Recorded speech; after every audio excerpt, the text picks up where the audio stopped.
영화 검객이라는 영화에 보면 이제 사극인데 왕을 모시고 있는 검객, 이제 호위무사나 마찬가지죠. 경호대장 정도 될 텐데 그 사람이 주위의 다른 세력들과 합쳐서 왕을 이제 죽입니다. 역모를 일으켜서 혁명을 일으키죠. 그래서 왕을 죽이고 이제 새로운 세상을 만들려고 이제 거사를 이제 꾸밉니다. 근데 거기에 있던 이제 주인공에 있던 그 어린 아이가 그 검객으로 사이에 있었는데 그 아이는 왕을 충성되이 섬겨서 왕이 죽을 때 몰래 숨겨둔 이제 공주죠. 딸을 그 아이에게 부탁합니다. 그리고 왕은 죽고 그 아이는 멀리 떠나서 이제 발견되면 안 되니까 이제 아무도 알지 못하는 데 가서 시골에서 그 공주 딸을 자기 아이처럼 키워서 그 아이도 그 사람을 아버지라고 이제 섬기면서 그렇게 자라갑니다. 시대가 계속 어려워져서 중국으로부터는 계속해서 조공과 사람을 계속 데려가고 이제 아내들과 딸을 이제 조공으로 바치고 하는 일들이 일어납니다. 그러다가 그 역모를 일으켰던 그 사람이 중국 쪽에 이제 붙어서 중국의 그 이제 호위하는 것들을 이제 하게 됩니다. 그러자 이제 우여곡절 끝에 이 사람, 이 주인공이 숨겨뒀던 잘 키웠던 그 왕의 딸까지 양반집에 들어가서 양녀로 지내다가 거기에 이제 잡혀갑니다. 이제 이 사람이 그 딸을 찾으러 가는 이제 이야기를 그린 건데 나중에 좀 지나다가 그 예전에 쿠데타를 일으켰던 그 사람과 이 사람이 만납니다. 그러자 이 사람이 묻죠. 그게 그 역모가 나라를 위한 거였습니까? 그때 왜 왕을 죽였습니까? 나라를 위한 거였다. 근데 지금은 중국에 이제 붙어서 그 우리나라의 아내와 딸들을 계속해서 데려가지 않으면 중국이 더 큰 피해를 중국에 맞서봤자 우리나라가 힘들고 질 걸 아니까 실리를 택한 거겠죠. 그래서 거기에 붙어서 그것도 왜 그러냐 했더니 이것도 나라를 위한 거다. 그러니까 그 주인공으로 맡았던 그 사람이 눈을 반쯤 이제 내려깔고 정면으로 보지는 않아요. 정면으로 딱 반쯤 딴 데 보고 이렇게 얘기합니다. 나에게는 이 아이가 나라다. 안 멋있어요? 나라를 위해서 걔네들은 뭐 다 중국에 하라는 대로 하고 나라를 위해서 왕 죽이고 그러는데 이 아이 시골에서 키우다가 없어져가지고 목숨 걸고 이 아이 찾으러 온 거예요. 나한테는 이 아이가 나라다. 오늘 본문에는 한 아기를 키우는 가장의 모습을 등장시키고 있습니다. 본문에 세 장면이 나오는데 첫 번째 장면은 아기를 낳은 다음에 이 헤롯이라는 그 시대의 왕이 이 아기를, 여러분 놀랍죠? 다른 사람들은 하나도 안 믿었는데 헤롯은 이 사람이 메시아, 이 아기가 메시아라고 철석같이 믿었는지 잡아 죽이려고 그래요. 아무도 믿지 않는데 그러자 어떻게 하는가? 이 아기와 어머니 마리아를 데리고 애굽으로 여러분 피합니다. 그 사이에 동방의 박사들, 전 시간에 나왔던 동방의 박사들이 헤롯한테 이 아기가 탄생한 것을 알리지 않고 돌아갔어서 그 아기가 어디 있는지 모르는 것을 알고 이 헤롯이 분노해서 베들레헴 주변의 아기들, 2세 이하의 아기들 모든 산의 이제 아들들을 다 죽이라라는 무시무시한 학살 명령을 내립니다. 그러나 그 전에 이미 요셉은 마리아와 함께 애굽으로 피한 상태죠. 시간이 지난 다음에 헤롯이 죽고 헤롯의 아들이 왕이 됐는데 다시 이 요셉은 고향으로 돌아가라라는 말을 듣고 고향으로 돌아오는 그 모습입니다.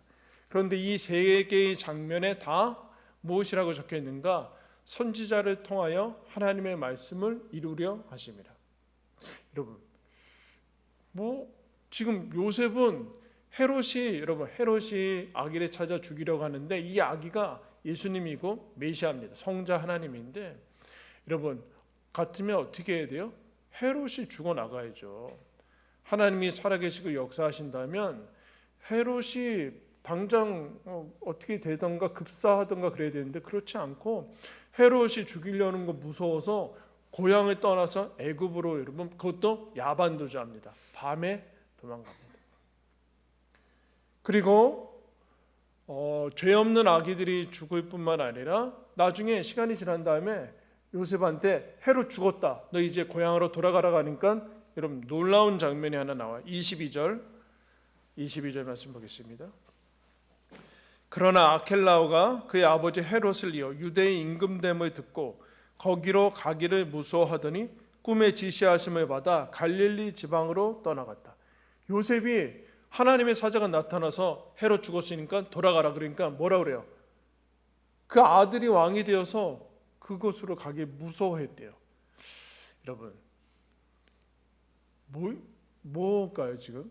요셉은 메시아 예수님을 성령으로 잉태된 것을 믿고서 지금 있는데 돌아가라는 하나님의 말씀을 듣고 여러분 무서워합니다. 거기 가기를 무서워해요.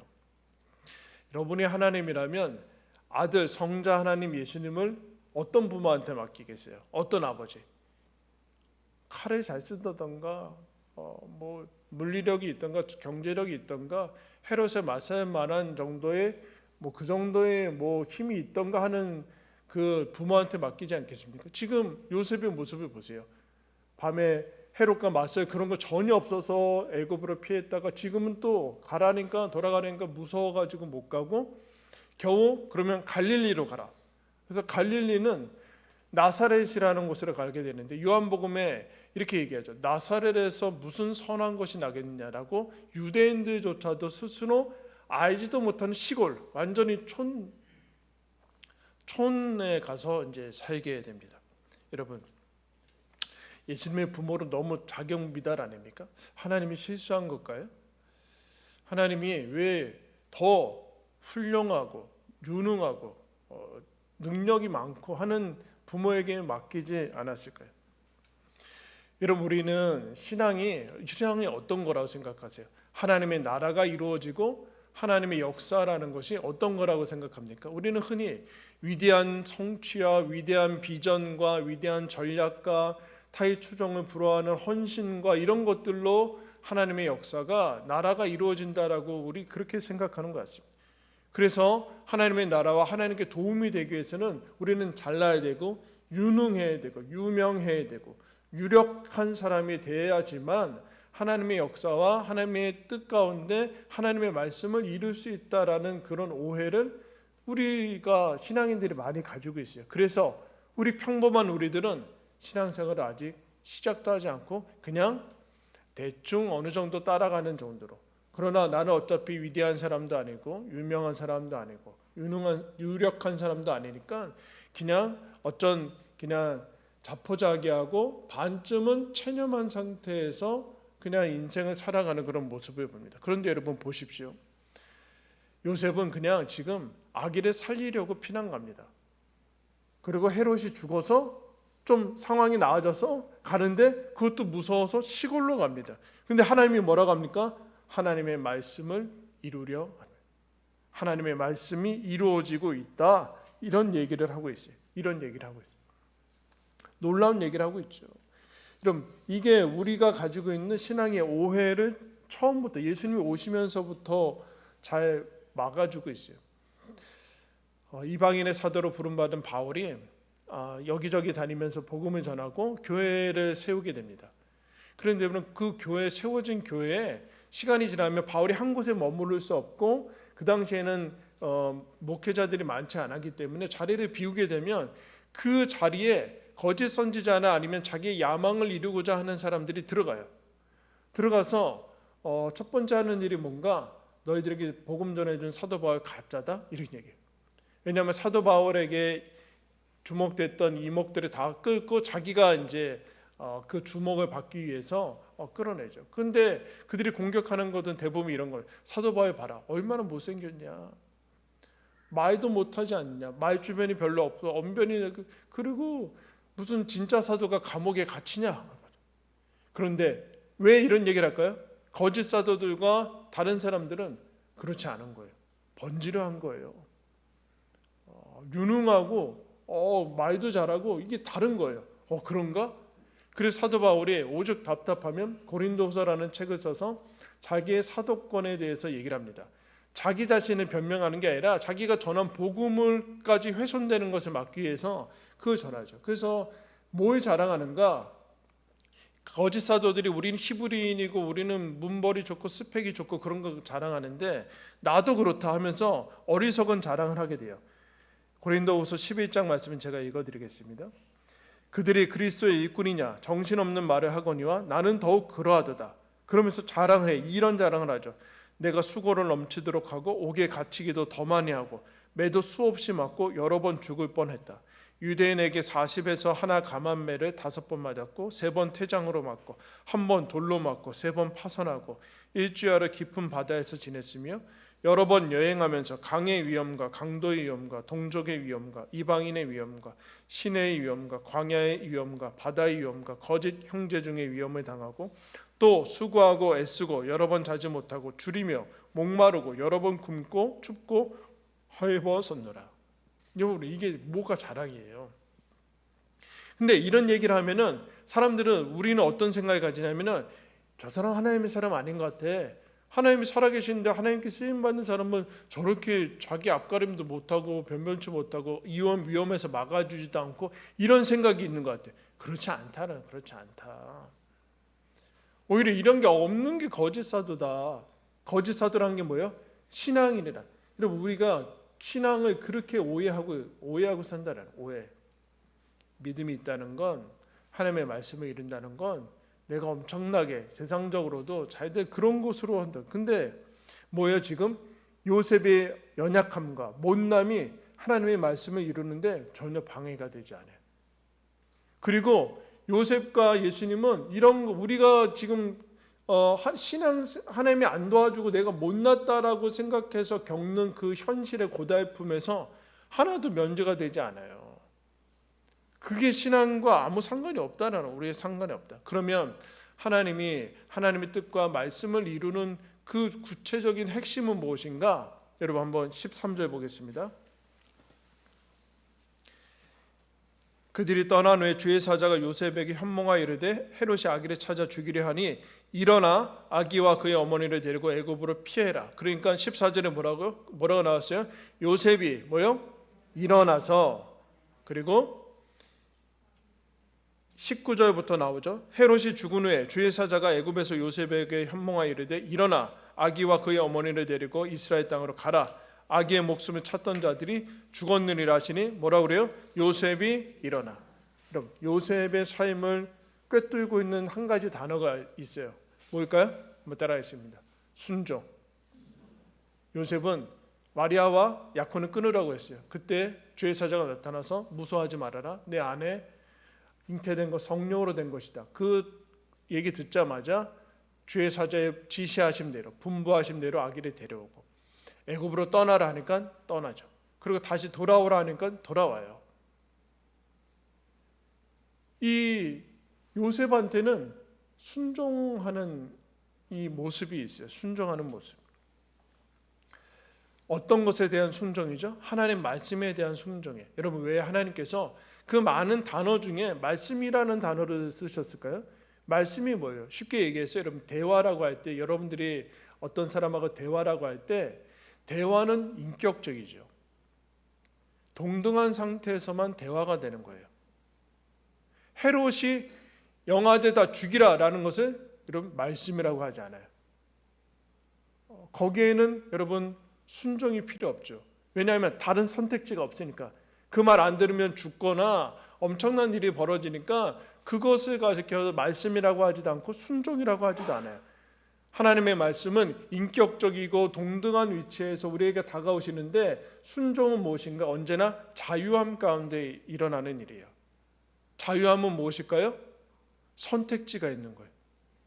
선택할 수 있는 자유가 나한테 그 말씀을 듣는 자한테 주어진 상태에서만이 순종이 일어나요. 그렇지 않으면 폭력과 억압이죠. 다른 선택지가 차단시켜 놓는 것은 폭력이에요. 그래서 자율은 순종이 있는데 여러분 어느 상태까지 하나님께서 허락하시는가? 거부와 거절할 수 있는, 불순종할 수 있는 선택지까지 주시면서까지 다가오는 게 말씀이에요. 그래서 말씀은 얼마든지 불순종할 수 있어요. 하나님이 왜 헤롯을 죽이지 않을까? 헤롯 죽은 다음에 다른 사람이 나와야죠. 좋은 사람이, 똑같은 사람이 나온다니까요. 아까 1부 때는 제가 욕했어요. 똑같은 X가 나온다니까요. 다음 간 다음에. 근데 여러분 보세요. 오늘 본문 말씀에 이해할 수 없는 하나의 말씀이 있죠. 헤롯이 그 베들레헴 주위의 남자아이 2세 이하의 남자아이를 다 죽이라 명령한 다음에 이런 얘기를 해요. 17절에 선지자 예레미야를 통하여 말씀하신 바 라마에서 슬퍼하며 크게 통곡하는 소리가 들리니 라헬이 그 자식을 위하여 애곡하는 것이라. 그가 자식이 없으므로 위로받기를 거절하였도다. 함이 이루어졌느니라. 여러분 보세요. 15절에는 이루려 하심이라, 그리고 23절에도 이루려 하심이라인데 이루어졌다라고 얘기해요. 다르죠? 무슨 얘기예요? 마치 하나님이 헤롯이 이렇게 죽일 거 다 알고도 하나님의 계획 가운데 있어서 가만 놔뒀다는 얘기예요? 그 얘기하려는 게 아니에요. 이 예레미야 말씀은 이스라엘이 모든 것을 가지고 하나님까지도 소유한 그 백성이 하나님께 어떻게 해서 여러분 그 바벨론 포로로 잡혀갑니까? 하나님께 불순종하죠. 이스라엘이 하나님께 불순종해서 가장 큰 바벨론 포로로 잡혀가는데 거기에서 라마라는 곳은 이스라엘이 포로 잡혀가던 그 지역이에요. 거기에서 부인이 죽고 내 자녀들이 포로로 잡혀가고 우리는 엄청난 치욕과 모욕을 당하는 그 자리. 왜요? 선택할 수 있는 자유 속에서 불순종을 선택해서 그 이유는 그 다음에는 통곡과 애곡, 사망의 열매밖에는 맺지 못하죠. 그런데 지금 봐라. 지금 헤롯이 하는 그 짓을 봐라. 무엇인가? 헤롯은 여러분 모든 것을 가지고 있어요. 유명하고 유력하고 유능하고 재능 있고 힘과 모든 것을 하나님께 쓰임 받을 수 있는 것이라고 생각하는 걸 다 가지고 있는데 그것 가지고 뭐래요? 하나님을 거스르고 있죠. 이거 있으면 여러분 우리 하나님께 쓰임 받는다며요? 아니라니까요. 이것 가지고 하나님께 불순종해서 그 다음에 무엇이 일어나는가? 사망을 열매 맺고 그 땅은 지옥이 되는 거죠. 그에 비해서 여러분 요셉을 보세요. 요셉은 그냥 변변치 못해요. 하나님 성자 하나님의 부모로서 왜 이런 분을 택했는가? 그런데 순종해서 뭐라고 그러는가? 하나님의 말씀을 이룬다. 요셉의 연약함이 있죠. 연약함과 부족함과 무서워해서 가는 그런 못남은 하나님의 뜻을 방해하지 못합니다. 오히려 하나님과 상관없이 그냥 가는 그런 모습들이 있죠. 근데 여러분 아까 얘기했어요. 순종, 하나님의 말씀에 대한 순종. 왜 이렇게 하나님이 이 죄 없는 아이들을 죽이는 것을 왜 가만두시는가? 여러분 아까 하나님이 우리를 어떻게 대하신다고 그랬어요? 자유함 가운데 거부와 거절할 수 있는, 하나님을 죽이는 데까지 나아갈 수 있는 그 자유함 속에서 하나님이 하나님 자신을 걸고 하나님의 선하심과 사랑에 대해서 우리에게 다가오시는 거예요. 너 이래도 내 사랑이 변변치 않냐? 그 자유함 가운데 그야말로 하나님과 동등됨 그 속에서 하나님을 택하기를 바라시지. 너 안 들으면 죽인다. 여러분 굳이 하나님이 전능자가 여러분 굳이 사람한테 애걸복걸 할 필요가 있을까요? 안 하면 바로 즉사시키고 그러면 되잖아요. 그렇게 하면 돼요. 그렇게 할 수 있죠. 그렇게 안 한다고요. 근데 여러분 거절할 수 있는 것까지 포함된 것은 여러분 애가 탑니다. 그죠? 부모님들은 자녀들 보면 애가 타죠. 애간장이 녹는다 그렇게 얘기해요. 그래서 여러분 예레미야 31장 15절 이거 라마에서 이 말씀이 예레미야 31장 15절인데 통곡 소리가 난 다음에 16절부터 얘들아 눈물을 그치어라. 내가 눈물을 닦아주겠다 하면서 20절에는 무슨 얘기가 나온가? 내가 이스라엘을 향해서 그들을 볼 때마다 내 창자가 들끓는다 이런 말을 해요. 하나님이 창자가 끊어지도록 내가 너희들을 사랑한다. 그럴 필요 없잖아요. 말 듣게 하면 되잖아요. 그렇게 안 하신다. 하나님의 여기에 약함이 있는 거예요. 하나님의 아픔이 있는 거예요. 애간장이 녹는다 그러잖아요. 그 얘기하는 거예요 지금. 그러니까 근데 우리는 이게 별로 싫어요. 아까 사도 바울이 뭐라 그러냐면 내가 애간장이 녹지 않느냐, 애타지 않느냐. 그래서 그 다음에 무슨 말씀을 읽냐면 이렇게 얘기해요. 여러분은 춥고 헐벗는 거 벗어나서 이 외의 일은 고사하고 날마다 내 속에 눌리는 일이 있으니 교회를 위해서 염려하는 것이다. 누가 약하면 약하지 아니하며 누가 실족하게 되면 애타지 아니하냐. 내가 부득부에 자랑할진대 내가 약한 것을 자랑하리라. 우리는 여러분 어려운 일도 없어서 아무렇지도 않고 무슨 일 닥쳐도 그거 뭐 아무것도 안 내가 해결할게 이런 거를 신앙이라고 생각해요. 옆에 사람이 아프면 내가 해결할 수 없어가지고 전전긍긍하는 게 여러분 우리의 삶이라니까요. 바울이 뭐라고 그러는가? 내가 주 예수의 아버지 영원히 찬송할 하나님이 내가 거짓말 아니하는 것을 아십니다. 다메섹에서 아레다 왕의 고관이 나를 잡으려고 다메섹 성을 지켰으나 나는 광주리를 타고 들창문으로 내려가 그 손에서 벗어났습니다. 무슨 자랑하는 줄 알아요? 거짓 사도들 앞에서 나 그때 유대인들이 나 돌로 쳐서 죽이려고 할 때 나 그때 밤에 몰래 야반도주했다. 자랑한다. 이게 뭐가 이게 자랑거리예요? 야 순교해야 되지. 네가 무슨 사도냐? 순교하지 않고 도망가가지고 비겁하게 또 하나님의 말씀 전하면은 돌이 튕겨 나가야지 무슨 그러지 않는다니까요. 죽을까봐 무서워가지고 밤에 창문을 타고 내려갔대요. 창문을 타고 내려갔대요. 요셉이 무서워서 애굽 피했다가 갈릴리에 간다니까요. 하나님이 우리들한테 순종할 요구하면서 약해지셔서 인간으로 오실 뿐만 아니라 죽으세요. 근데 그게 여러분 하나님의 뜻을 이룬대요. 하나님의 뜻을 이루는 것은 힘과 능력과 재능이 아니라 하나님을 사랑해서 우리가 하나님의 말씀을 따르는 순종이에요. 이거는 누구나 할 수 있는 거예요, 여러분. 여러분과 제가 핑계 대면서 그거 없어도 되는 거예요. 우리는 부족함 속에서 연약함 속에서 하나님의 말씀, 요셉의 순종으로 하나님의 말씀은 순종이 돼요. 그래서 말씀이 이루어지고 있어요. 여러분 요새 뭐 이루고 있어요? 여러분의 삶으로 여러분의 욕심과 야망을 이루고 있습니까? 아니면 하나님의 뜻을 이루고 있습니까? 여러분 헤롯이 득세하고 있는 세상, 헤롯이 이기는 것 같고 신앙인들은 늘 지는 것 같고 별 볼 일 없어 보이는 것 같아요. 그런데 여러분 하나님의 말씀은 어김없이 이루어지고 있어요. 헤롯은 사라지고 요셉은 남게 돼요. 요셉은 그저 아기와 아내 보호하려고 애굽으로 간 거예요. 근데 그게 하나님의 역사를 이뤄요. 그리고 무서워서 갈릴리로 갔는데 나사렛으로 갔는데 그게 하나님의 말씀을 이루었다라고 얘기하고 있어요. 왜요? 요셉은 순종했기 때문에 그래요. 살아가는 메시지교회 성도 여러분, 믿음은 초능력이 아닙니다. 초능력을 발휘하는 게 아니에요. 초를 사는 게 아니라 하나님이 주신 인생 부족하지만 대단한 믿음이 아니지만 변변치 못하지만 하나님이 나와 함께 내가 예수님과 함께 살면 예수님과 함께 동행하면 나를 통해서 하나님의 나라를 이루신다. 여러분 그게 믿음이에요. 여러분 확인하셨으니 여러분에게 남은 인생 하나님과 동행하면서 하나님이 나를 통해서 하나님의 역사를 얼마든지 이루시는 것을 경험하는 저와 여러분들이 되기를 예수님의 이름으로 축원합니다. 우리 함께 찬양하겠습니다. 주님 말씀하신